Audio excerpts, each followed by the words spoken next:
Palakkad MLA. Ramesh പിഷാരടിയുടെ office പ്രവർത്തനം ആരംഭിച്ചു.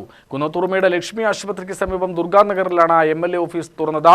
111 ദിവസങ്ങൾ കൊണ്ട് 111 പദ്ധതികൾ ആവിഷ്കരിച്ച് നടപ്പാക്കുമെന്ന് എം.എൽ.എ. പറഞ്ഞു.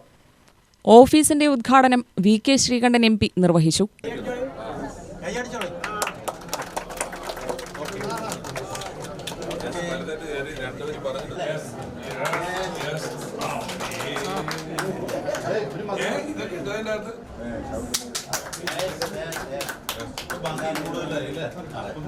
ജനാധിപത്യ പ്രക്രിയയുടെ ഭാഗമായാണ് കോൺഗ്രസിന്റെ ജനപ്രതിനിധികൾ പ്രവർത്തിക്കുന്നത് എന്ന് വി.കെ. ശ്രീകണ്ഠൻ പറഞ്ഞു.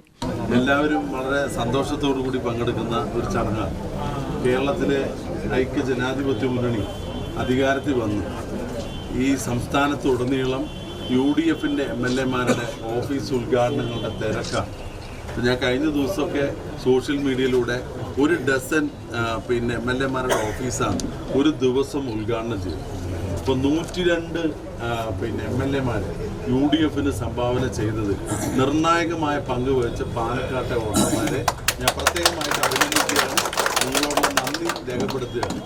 UDFന്റെ അചഞ്ചലമായ കോട്ടയാണ് പാലക്കാടെന്ന് വീണ്ടും നമ്മൾ പിഷാരടിയിലൂടെ തെളിയിച്ചിരിക്കുകയാണ്. ഇനി മറ്റു കാര്യങ്ങളൊന്നും പറയേണ്ട സാഹചര്യമല്ല. ഇതൊരു ജനകീയ ഓഫീസായിട്ട് മാറും. രാഷ്ട്രീയ എതിരാളികളുടെ ആവശ്യങ്ങൾ പോലും പരിഗണിച്ചു വേണം ജനപ്രതിനിധികൾ പ്രവർത്തിക്കാൻ. അടിയുറച്ച രാഷ്ട്രീയക്കാരനായ രമേശ് പിഷാരടിക്ക് ഇതിന് കഴിയുമെന്നും ശ്രീകണ്ഠൻ കൂട്ടിച്ചേർത്തു. വിദ്യാഭ്യാസം, ആരോഗ്യം, പൊതുമരാമത്ത് തുടങ്ങിയ വിഭാഗങ്ങളിലാണ് പദ്ധതി പ്രഖ്യാപനം. ജനകീയ ആവശ്യങ്ങൾ മുൻനിർത്തി മണ്ഡലത്തിൽ പദ്ധതികൾ നടപ്പിലാക്കുമെന്നും രമേശ് പിഷാരടി പറഞ്ഞു.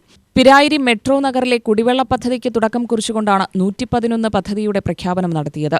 KPCC general secretary C. Chandran, സെക്രട്ടറിമാരായ PV Rajesh, P. Balagopal, UDF ജില്ലാ chairman Marakkar Marayamangalam, MM Hameed, DCC ഭാരവാഹികൾ, കോൺഗ്രസ് ബ്ലോക്ക് പ്രസിഡന്റുമാർ, മണ്ഡലം ഭാരവാഹികൾ, വിവിധ ഘടകകക്ഷി നേതാക്കൾ തുടങ്ങിയവർ പങ്കെടുത്തു.